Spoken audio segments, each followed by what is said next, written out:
So today we are starting a new chapter, projectile motion. Okay, projectile motion. Projectile motion को ही हम motion in a plane भी कहते हैं.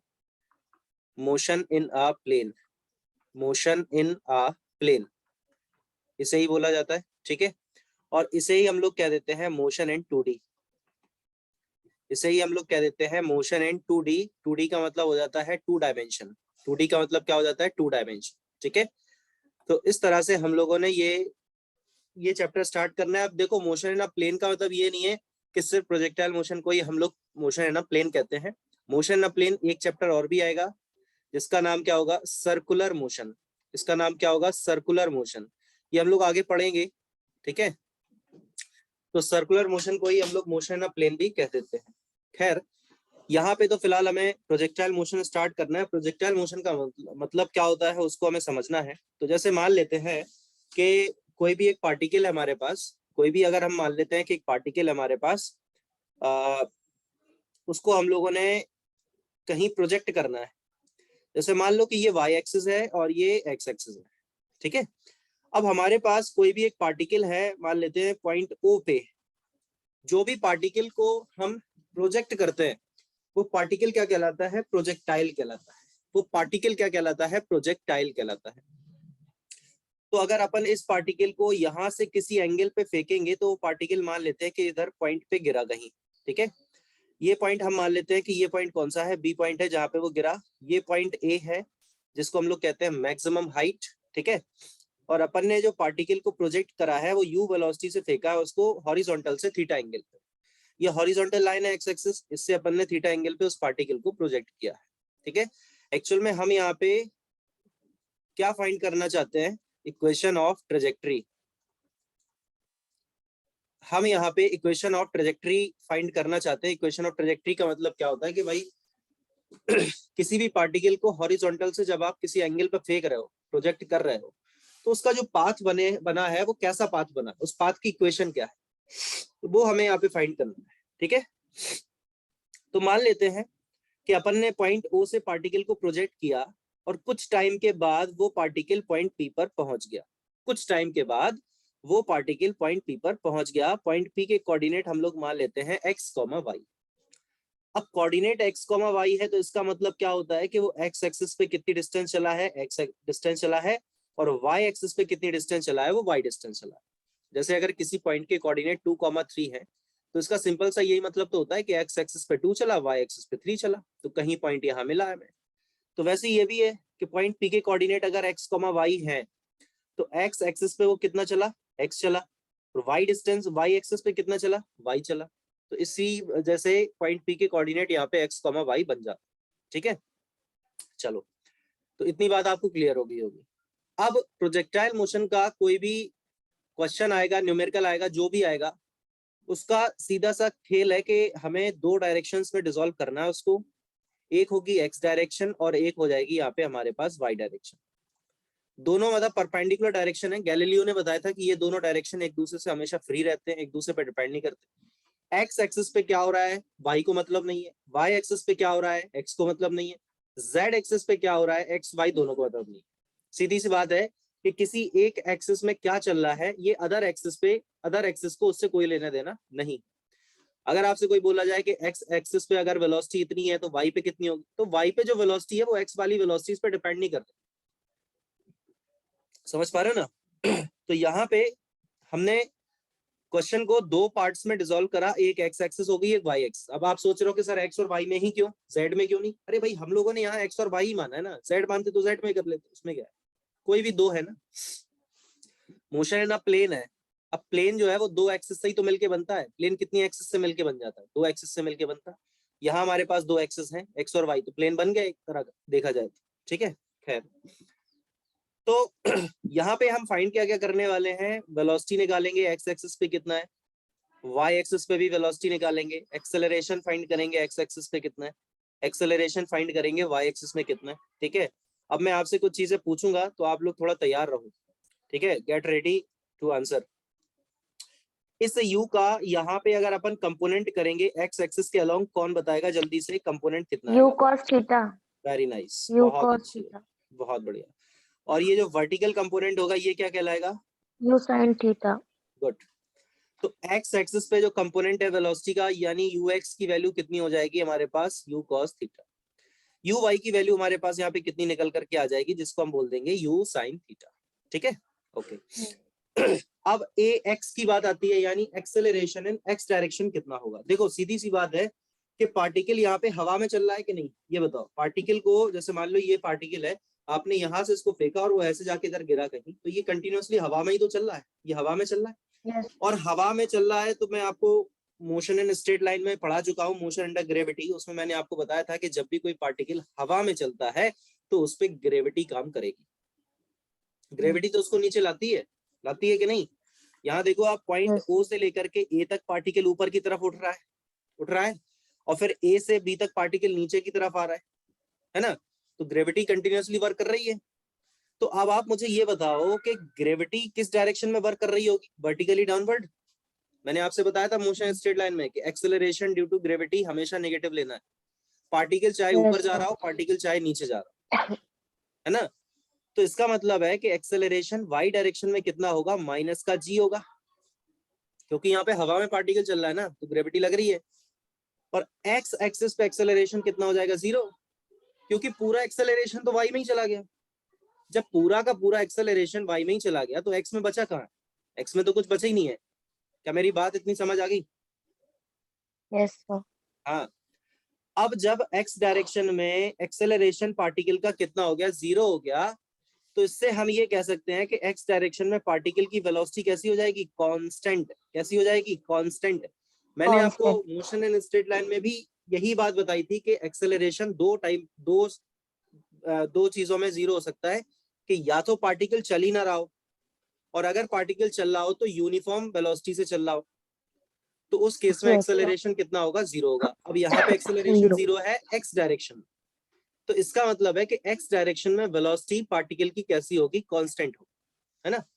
तो x direction में वेलोसिटी है कितनी वैसे हमारे पास? u cos theta.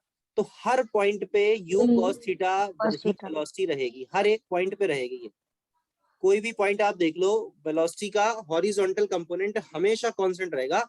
आप किसी भी पॉइंट पे देख लो, यहाँ देख लो, यहाँ देख लो, कहीं भी देख लो, ठीक है? फिर वेलोसिटी का कौन सा कंपोनेंट ऐसा है जो बदल रहा है? तो वेलोसिटी का y कंपोनेंट बदल रहा है, क्योंकि y डायरेक्शन में पार्टिकल के पास एक्सेलरेशन है। ठीक है, अब अगर एक्सेलरेशन है y डायरेक्शन में पार्टिकल के पास, तो उसका वर्टिकल कंपोनेंट जो है वेलोसिटी का, वो चेंज होगा। ठीक है, तो O से A तक आप देखोगे, मैंने आपको बताया था मोशन इन स्ट्रेट लाइन में जब पढ़ाया था, मोशन अंडर ग्रेविटी, बहुत ही इंपॉर्टेंट टॉपिक है वो, उसका यूज होगा। ठीक है, तो O से A तक पार्टिकल ऊपर जा रहा है या नीचे आ रहा है? ये डायग्राम में देख के आप मुझे बताओ। O से A तक बताओ, O से A तक पार्टिकल कहाँ जा रहा है? ऊपर या नीचे? ऊपर जा रहा है। तो जब पार्टिकल ऊपर की तरफ जाता है तो उसकी वेलोसिटी घटती है या बढ़ती है? कम होती है। कम होती है। और जब वो मैक्सिमम हाइट पे पहुंच जाता है तो उसकी वेलोसिटी कितनी हो जाती है? 0। फिर वो वहां से लौटना स्टार्ट करता है। तो पॉइंट ए पर वेलोसिटी का जो वर्टिकल कंपोनेंट है वो कितना हो जाएगा? 0। क्या मैक्सिमम हाइट पे वेलोसिटी का हॉरिजॉन्टल कंपोनेंट भी 0 हो जाएगा? नहीं, नहीं, वो 0 नहीं होगा। क्यों? क्योंकि अगर ए पॉइंट या मैक्सिमम हाइट पे वेलोसिटी पूरी की पूरी 0 हो जाती, एक्स और वाई दोनों कंपोनेंट 0 हो जाते। जैसे मान लो इस पार्टिकल को आपने फेंका और ये ऐसे फेंका, ये मैक्सिमम हाइट पे पहुंच गया। अब अगर यहाँ पे इसकी वेलोसिटी के वाई और एक्स दोनों कंपोनेंट 0 हो जाते, तो यहाँ से ये गिर जाता, नीचे टपक जाता, फिर ये आगे कैसे जाता? देखो सीधी सी बात सुनो मेरी, ये जो u sin थीटा है, ये जो u cos थीटा है, ये आम जनता के लिए कंपोनेंट है, लेकिन आपके लिए ये कंपोनेंट नहीं है अकेले, ये बहुत कुछ है। इनका फिजिकल मीनिंग समझो, है ना? आम जनता के लिए सिर्फ कंपोनेंट कर दिया, u का एक कंपोनेंट u cos थीटा होता है, u का एक कंपोनेंट u sin थीटा होता है। ऐसे कंपोनेंट के तरीके से सिर्फ नहीं समझना इसको। मैं एक्चुअल में u cos थीटा का यहाँ रोल क्या है? u cos थीटा का यहाँ पे रोल क्या है? u cos थीटा पार्टिकल को हॉरिजॉन्टल ले जा रहा है। देखो डायग्राम में अच्छे से, u cos theta x axis पे, देखो पार्टिकल x पे भी चल रहा है, पार्टिकल y पे भी चल रहा है, इसलिए कंबाइंड मोशन ऐसा हो रहा है उसका। आर यू गेटिंग मी और नॉट? Yes, sir. हाँ, तो u cos थीटा जो कंपोनेंट है वो पार्टिकल को हॉरिजॉन्टल ले जा रहा है, u sin theta component particle को वर्टिकल ले जा रहा है। तो मैक्सिमम हाइट तक पहुंचने के लिए वेलोसिटी का कौन सा कंपोनेंट रिस्पॉन्सिबल हुआ? हाइट की बात हो रही, हाइट यानी वर्टिकल। तो हाइट तक पहुंचने के लिए u sin थीटा कंपोनेंट ही तो रिस्पॉन्सिबल है। u sin थीटा की वजह से ही तो पार्टिकल हाइट को गेन कर रहा है, और u cos थीटा की वजह से पार्टिकल हॉरिजॉन्टल चल रहा है। Horizontal. इन केस अगर मान लो u sin थीटा ना होता तो क्या पार्टिकल कभी हाइट को गेन करता? कभी नहीं करता, वो तो सिर्फ हॉरिजॉन्टल चलता जाता है। ठीक है, और अगर u cos थीटा ना होता तो पार्टिकल हॉरिजॉन्टल जाता? कभी नहीं जाता, वो तो सीधा ऊपर जाता और सीधा नीचे आ जाता। ठीक है, तो u sin थीटा और u cos थीटा अब आपके लिए सिर्फ कंपोनेंट नहीं है, आपके लिए बहुत इंपॉर्टेंट रोल है इनका, u cos थीटा और u sin थीटा। अब आप मुझे ये बताओ कि u cos थीटा पार्टिकल को हॉरिजॉन्टल मोशन करा रहा है या वर्टिकल?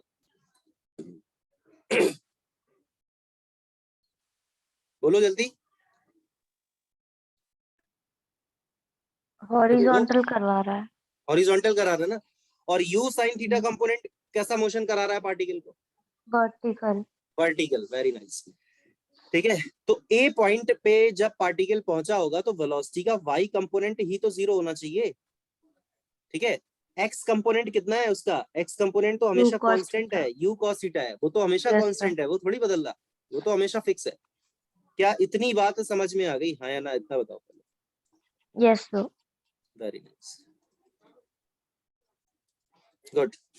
ठीक है, अब इसके बाद हम लोगों ने वेलोसिटीज फाइंड कर लिए, एक्स वाई में एक्सेलरेशन हमें मिल गया। अब हम इक्वेशन ऑफ मोशन, देखो 3 इक्वेशन ऑफ मोशन, मेरी बात सुनना गौर से, 3 इक्वेशन ऑफ मोशन, इसी से पूरा चैप्टर होगा ये। सिर्फ इन 3 इक्वेशन ऑफ मोशन के अलावा मैं इस चैप्टर में कोई और फॉर्मूला अप्लाई नहीं करूंगा, इनसे ही सारा खेल हो जाएगा। पूरा कंप्लीट एक एक फॉर्मूला इसी से निकल के आएगा, इन 3 इक्वेशन से। तो इन तीनों इक्वेशन ऑफ मोशन को अच्छे तरीके से समझ लो, पहचान लो, जान लो, परख लो, सब कर लो। ठीक है, अब यहाँ पे हम जो भी इक्वेशन अप्लाई कर रहे हैं उसको ओ पॉइंट से लेकर के पी पॉइंट तक अप्लाई कर रहे हैं। और एक बात को याद रखना है कि जब भी आपसे इक्वेशन ऑफ ट्रेजेक्ट्री पूछा जाए, जब भी आपसे इक्वेशन ऑफ ट्रेजेक्ट्री पूछा जाए तो इसमें टाइम का फंक्शन नहीं होना चाहिए, क्योंकि वो ट्रेजेक्ट्री पूछ रहा है आपसे, पाथ पूछ रहा है। पाथ अगर पूछा है तो टाइम का रोल ही कहाँ है उसमें? अगर कोई चीज आपसे, कोई पार्टिकल के बारे में आपसे पाथ के बारे में पूछा जा रहा है तो उसमें एक्स और वाई होना चाहिए ना। पाथ में टाइम कहां से आ सकता है? मतलब समझ रहा हूं मैं क्या कह रहा हूँ? कोई आपसे पूछ रहा है कि दिल्ली से जयपुर आपको कितना टाइम लगा जाने में, तो आप बोलेंगे 3 घंटे लगा। कोई पूछे आपसे दिल्ली से जयपुर कितना किलोमीटर डिस्टेंस है, मान लेते हैं 500, अब मुझे भी याद नहीं है कितना है, पता नहीं है, 500 मान लो है। अब कोई आपसे पूछ रहा है कि दिल्ली से जयपुर कितना डिस्टेंस है, तो 500 किलोमीटर। अब यहाँ पे टाइम थोड़ी रोल करेगा, टाइम का कोई रोल है क्या? डिस्टेंस पूछ रहा है तो डिस्टेंस बताओगे, टाइम भी बताओगे क्या कि 500 किलोमीटर है और हमको तो 6 आवर लगते हैं वहां पहुंचने में, 7 आवर लगते हैं। यार टाइम कौन पूछ रहा है तुमसे? तो ट्रेजेक्ट्री का मतलब होता है पाथ। अब आप मुझे ये डायग्राम देख के बताओ, कहीं भी इसमें टाइम का डिस्कशन हो रहा है क्या कि ओ से ए तक कितना टाइम लगा, ओ से बी तक कितना टाइम लगा, ओ से No, बी तक sir. कितना टाइम लगा? कोई टाइम का डिस्कशन ही नहीं है। हम पी तक, ओ से पी तक इक्वेशन ऑफ मोशन अप्लाई करेंगे, पी पॉइंट के कोऑर्डिनेट में एक्स कॉमा वाई लिखा है, तो यार यहाँ पे भी टाइम नहीं है। तो इक्वेशन ऑफ ट्रेजेक्ट्री में टाइम नहीं आना चाहिए। ठीक है, इक्वेशन ऑफ ट्रेजेक्ट्री में टाइम नहीं आना चाहिए। मेरी बात क्लियर हो गई? ठीक है, Yes, sir. तो by second equation of motion in X direction, O से पी तक लगा रहे हैं। और से सुनना, सब आएगा समझ में, परेशान मत होना ये अचानक से सर ये क्या चल रहा है। ठीक है, अब यहाँ पे आप मुझसे ये पूछ सकते थे कि सर सेकंड इक्वेशन मोशन ही क्यों लगा रहे हो आप, फर्स्ट और थर्ड में क्या बुराई है? एक्चुअल में हमें जो भी इक्वेशन चाहिए उसमें एक्स और वाई आना चाहिए, यानी डिस्प्लेसमेंट आना चाहिए। तो फर्स्ट इक्वेशन लगाने का तो कोई लॉजिक ही नहीं है, क्योंकि उसमें तो डिस्प्लेसमेंट आता ही नहीं है। v equal to u plus a t, s कहाँ है, जो चाहिए वो तो है ही नहीं ना, तो उसको तो लगाने से कोई बेनिफिट हो गया ही नहीं। अब बची है थर्ड इक्वेशन, सेकंड तो हम लगा ही रहे हैं, थर्ड क्यों नहीं लगा रहे? क्योंकि यार थर्ड इक्वेशन में भी दिक्कत है। क्या दिक्कत है सर? क्योंकि उसमें v आता है, उसमें क्या आता है, v आता है। अब इक्वेशन हम अप्लाई कर रहे हैं ओ से पी तक। अब यार पी पॉइंट पे आपको पता है क्या वेलोसिटी कितना है पार्टिकल? ओ पे तो चलो पता है कि यू वेलोसिटी से फेंका है, लेकिन पी पे जब वो पहुंचा तो क्या आपको वेलोसिटी पता है कि पी पे कितना वेलोसिटी है? नहीं पता है। तो इसी की वजह से फिर हम थर्ड इक्वेशन भी नहीं लगा सकते, क्योंकि हमें पी नहीं पता है, सॉरी वी नहीं पता है, वेलोसिटी। आवाज आ रही है मेरी? Yes sir. हाँ, तो इसीलिए हम लोगों ने सेकेंड इक्वेशन ऑफ मोशन को अप्लाई करना उचित समझा, s is equal to u t plus half a t square. तो इसको अगर हम लगा रहे हैं x डायरेक्शन में, तो अभी आपने देखा था कि ax की वैल्यू कितना था, 0 था। अगर ax की वैल्यू 0 है तो ये पूरा का पूरा टर्म ही 0 हो जाएगा, क्योंकि मल्टीप्लाई हो रहा है देखो आपस में सबका। ठीक है, एस एक्स कितना है, ओ से पी तक का x है, आपको कोऑर्डिनेट दिख रहे थे। ओ से पी तक ये देखो, ये डिस्टेंस कवर हुई थी, ये कितना था हॉरिजॉन्टल, x डिस्टेंस था, ये मैंने यू आपको कॉस ऑलरेडी थीटा। बता दिया। यू कॉस थीटा कहाँ है? वो तो यू एक्स है, यू अच्छा कॉस हाँ। थीटा। और टाइम मान लेते हैं कि ओ से पी तक स्मॉल टी टाइम लगा है, तो टाइम कितना निकल करके आ जाएगा यहाँ से, x upon you cos theta. यहाँ पे ये देखो आप, टाइम निकाल दिया हम लोगों ने। ये टाइम कहां से कहां तक का है? ये टाइम है ओ से पी तक का। ये टाइम कहां से कहां तक का है? ओ से पी तक का टाइम है। पी ठीक है, तक। अब आप इसी इक्वेशन को लगाइए y डायरेक्शन में, सेकेंड इक्वेशन को ही आप लगाइए y डायरेक्शन में, तो s इज इक्वल टू हो जाएगा ut प्लस का 1/2 एटी स्क्वायर। इसको आप लगाएंगे y डायरेक्शन में। ठीक है, सो y डायरेक्शन में जब आप इसको अप्लाई करोगे तो ए वाई यू वाई ऐसा हो जाएगा। एस वाई कितना है अपने पास? y है। यू वाई अपने पास कितना था? अभी हम लोग फाइंड करे थे, यू साइन थीटा था। और टाइम कितना है? देखो ओ से पी तक का टाइम कितना है? x upon you cos theta. और प्लस 1/2 ए वाई कितना है आपके पास? बताइए मुझे, ए वाई कितना है? ए वाई माइनस कितना है? जी। माइनस जी। वेरी नाइस, माइनस वेरी जी। नाइस, वेरी नाइस, माइनस का जी। और रही बात टी स्क्वायर, तो इसी का स्क्वायर कर देंगे, तो कितना हो जाएगा ये, x square upon you square cos square theta. Cos square theta. ठीक है, तो यहां से आप देखो ये u से u कैंसिल हो रहा है, तो y की वैल्यू कितनी आ जाएगी? साइन अपॉन कॉस क्या होता है? tan होता है, तो x tan थीटा, और माइनस का कितना हो जाएगा ये, G X square upon 2u square cos square theta, 2u square cos square theta. तो ये हमारे पास आ जाएगा इक्वेशन ऑफ ट्रेजेक्ट्री। अब आप देख लो इस इक्वेशन को, कि इस इक्वेशन में कहीं भी आपको टाइम दिखाई दे रहा है क्या? इस इक्वेशन में कहीं भी टाइम नजर आ रहा है आपको? No sir. नहीं आ रहा। इसी को हम कहते हैं इक्वेशन ऑफ ट्रेजेक्ट्री, इसी को कहते हैं इक्वेशन ऑफ ट्रेजेक्ट्री। ठीक है, और ये जो इक्वेशन है ना, ये इक्वेशन कैसी इक्वेशन है? Parabolic equation. ये इक्वेशन कैसी है? पैराबोलिक इक्वेशन है। अब पैराबोलिक इक्वेशन का क्या मतलब है सर? जैसे अगर लिखा हो y इक्वल टू 2x, तो इसको देख के आप क्या कहते हो? स्ट्रेट लाइन इक्वेशन कहते हो इसको देख के आप? हाँ या ना? कहते हो? तो बस इस तरह की अगर इक्वेशन आपको दिख रही कि यहाँ y है, इधर x स्क्वायर है, तो आप इसको कहते हैं पैराबोलिक इक्वेशन। इसको कहते हैं पैराबोलिक इक्वेशन। और पैराबोलिक। पैराबोलिक ग्राफ ये बनता है इस तरह का, ये ग्राफ, ये पाथ है उसका। ठीक है, so I think this is clear to you. मेरे ख्याल से ये इतनी चीजें आपको सभी को क्लियर हो जानी चाहिए। बताओ क्लियर है कि नहीं है? Yes sir. Very nice.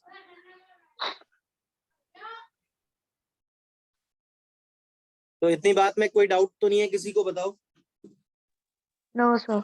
Very nice. ठीक है, तो अब हम लोगों ने यहाँ से एक रिजल्ट निकाला। हम लोगों ने यहाँ से क्या रिजल्ट निकाला? हम लोगों ने रिजल्ट ये निकाला कि अगर कोई भी पार्टिकल प्रोजेक्टाइल मोशन कर रहा है तो उसका पाथ कैसा होना चाहिए? पैराबोलिक होना चाहिए। होना चाहिए कि नहीं? मैंने क्या बोला कि अगर कोई भी पार्टिकल प्रोजेक्टाइल मोशन कर रहा है तो उसका पाथ कैसा होना चाहिए? पैराबोलिक होना चाहिए। अदरवाइज पार्टिकल को आप हवा में फेंको, अगर उसका पाथ पैराबोलिक नहीं है तो हम नहीं कहेंगे कि वो पार्टिकल क्या कर रहा है, प्रोजेक्टाइल कर। कैसे? अगर आपने किसी भी पार्टिकल को ऐसे फेंका वर्टिकल और वो ऐसे घूम के इधर आ गया, तो क्या ये प्रोजेक्टाइल मोशन कहलाएगा? नहीं कहलाएगा, क्योंकि यहाँ पे पाथ कैसा, पैराबोलिक नहीं है। यहाँ पे पाथ पार्टिकल का पैराबोलिक नहीं है। तो मेरे ख्याल से क्लियर होगी बात। तो कुछ कंडीशंस हैं, Yes, sir. कुछ कंडीशंस हैं, कंडीशंस फॉर प्रोजेक्टाइल मोशन, कि पार्टिकल प्रोजेक्टाइल मोशन अगर कर रहा है तो उसकी कुछ कंडीशंस हैं कि उन्हीं वही कंडीशंस होनी चाहिए, तभी हम बोलेंगे कि उस पार्टिकल का मोशन प्रोजेक्टाइल मोशन। जैसे सबसे पहला पॉइंट क्या है, पार्टिकल शुड हैव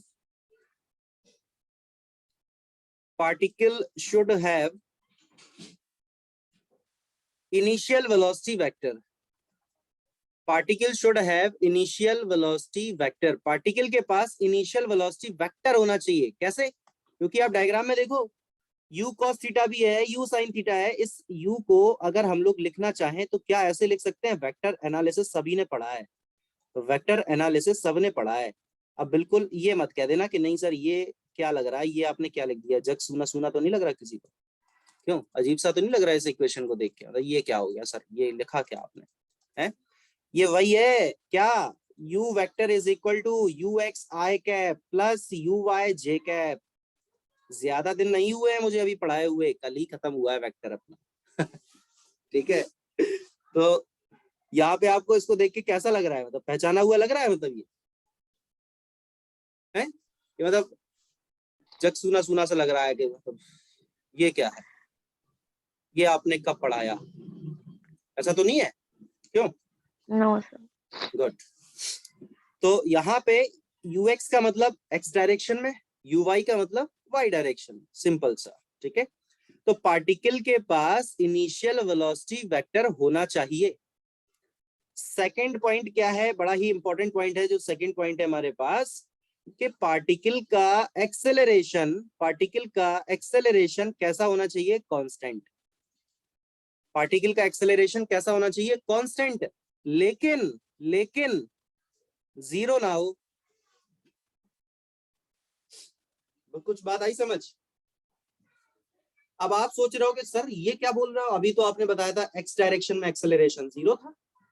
अरे भाई, यहाँ पे बात हो रही है टोटल एक्सेलरेशन की। ये जो एक्सेलरेशन लिखा है ये नेट एक्सेलरेशन लिखा है, रिजल्टेंट एक्सेलरेशन लिखा है। ये मैंने क्या लिखा है? रिजल्टेंट एक्सेलरेशन लिखा है ये। ठीक है, मेरी बात को समझो। एक सेकेंड रुकिए जरा, फोन। अजी, तो मैं यहाँ पे क्या बोल रहा हूँ कि ये जो एक्सेलरेशन की हम बात कर रहे हैं, ये एक्सेलरेशन कौन सा है? Resultant, net. अब आप मेरी बात को सुनो, यहाँ पे एक्सेलरेशन को आप ऐसे लिख सकते हो क्या?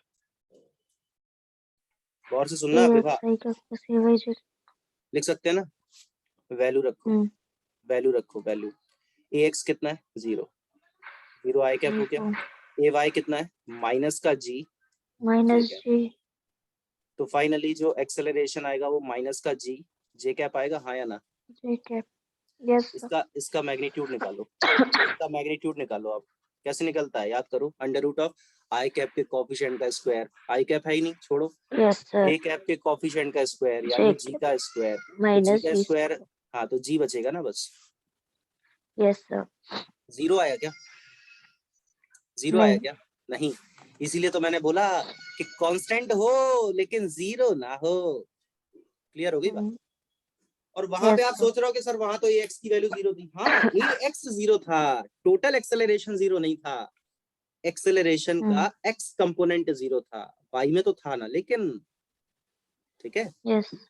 तीसरा पॉइंट क्या है, बड़ा important, angle between initial velocity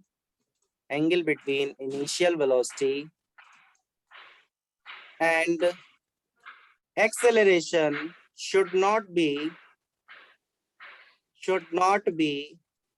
0 degree और 180 डिग्री। ठीक है, कैसे? एंगल इनिशियल वेलोसिटी और एक्सेलरेशन के बीच का जो एंगल है वो 0 डिग्री और 180 डिग्री ना हो, इसके अलावा कुछ भी हो सब चलेगा। क्योंकि अगर 0 डिग्री और 180 डिग्री है एंगल इनिशियल वेलोसिटी और एक्सेलरेशन के बीच में, तो इस केस में पार्टिकल का पाथ जो है ना वो पैराबोलिक नहीं बन पाए। कैसे सर?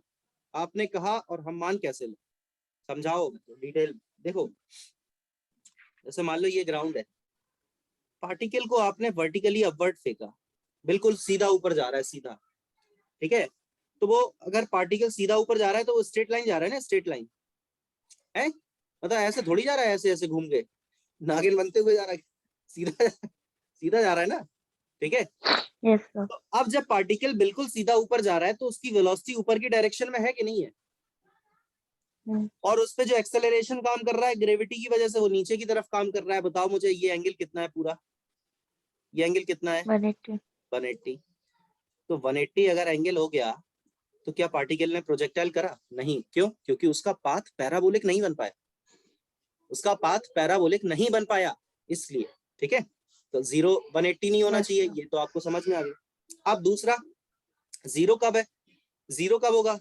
0 तब होगा जब आप मान लो बिल्डिंग से किसी पार्टिकल को ड्रॉप कर रहे हैं या फेंक रहे हैं। जैसे मान लो आपने पार्टिकल को नीचे की तरफ फेंक दिया बिल्कुल सीधा, तो उसकी वेलोसिटी नीचे हो गई, उसका एक्सेलरेशन भी नीचे ही हो गया, तो ये दोनों नीचे की तरफ है, तो थीटा यहाँ पे कितना हो जाएगा? 0। और जब आप इस पेन को 0. नीचे की तरफ फेंकोगे तो मतलब ये सीधा ही तो नीचे जाएगा कि लहरता हुआ नीचे जाएगा ऐसे। तो यहाँ पे भी सीधा जाएगा. पार्टिकल, इन दोनों केसेस में पार्टिकल के जो पाथ है वो कैसे है? Straight line. लेकिन हमें पता है कि पार्टिकल का पाथ बच्चों पैराबोलिक होना चाहिए, हमें पता है पार्टिकल का पाथ पैराबोलिक होना चाहिए, तभी हम मोहर लगाएंगे किस चीज पे कि हाँ अब प्रोजेक्टाइल हो गया। बट इन दोनों केसेस में जब एंगल 0 डिग्री और 180 डिग्री है, किसके बीच का? देखो हमेशा एक्साइटमेंट में मत रहना कि एंगल 0 180 देख लिया तो वो आप हमेशा कह दो कि नहीं ये तो प्रोजेक्टाइल हो ही नहीं सकता। ये भी देख लेना किसके बीच के एंगल की बात हो रही है, इनिशियल वेलोसिटी और एक्सेलरेशन के बीच की बात हो रही है। ऐसा नहीं है कि किसी और का एंगल दिया और 0 दिया और आप सोच लो नहीं हो रहा प्रोजेक्टाइल, नहीं हो रहा, ले जाओ कर लो क्या कर रहे हैं, ठीक है। तो थोड़ा मतलब ध्यान देने की जरूरत है। अच्छा आप बताओ मुझे इस केस में कि एक बिल्डिंग है गौर से सुनना, आपको ही आंसर देने। बिल्डिंग पे यहाँ पे पार्टिकल रखा हुआ है, यहाँ पार्टिकल रखा हुआ है, इस पार्टिकल को अपन इधर फेंक रहे हैं, इधर समथिंग लाइक दिस, ये है इसकी इनिशियल वेलोसिटी। आप मुझे बताओ इनिशियल वेलोसिटी और एक्सेलरेशन के बीच का एंगल कितना है इस केस में? बताइए जल्दी।